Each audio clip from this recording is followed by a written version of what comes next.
carried out by Jimmy Savile in NHS hospitals will be revealed later this morning in a series of reports. More than 100 people came forward to give evidence to the inquiries. The Health Secretary, Jeremy Hunt, is expected to apologise on behalf of the NHS for what happened. Here's our health correspondent, Bronwyn Jeffries. Jimmy Savile, family entertainer and serial sexual offender. He used his fame to raise money for NHS hospitals and his celebrity status to gain access as a volunteer, helping out as a porter and sometimes on the wards. Now the NHS faces questions about the access it gave Savile. More than 100 people have come forward to give evidence to these inquiries, sharing details of sexual assaults or inappropriate behaviour. Lawyers say too often warning signs were overlooked.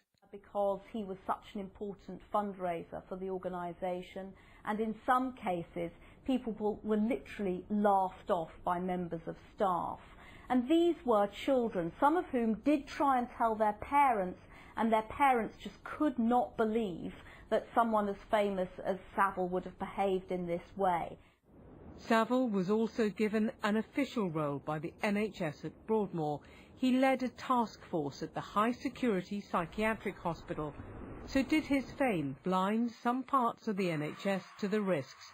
Today, the Health Secretary is expected to acknowledge mistakes and apologise to those the Health Service had a duty to protect, but who instead were exposed to a sexual predator. Bronwyn Jeffries, BBC News. Yes, and we'll be speaking to a solicitor representing almost 200 of Jimmy Savile's victims just after 7 o'clock this morning. Curbs on mortgage lending could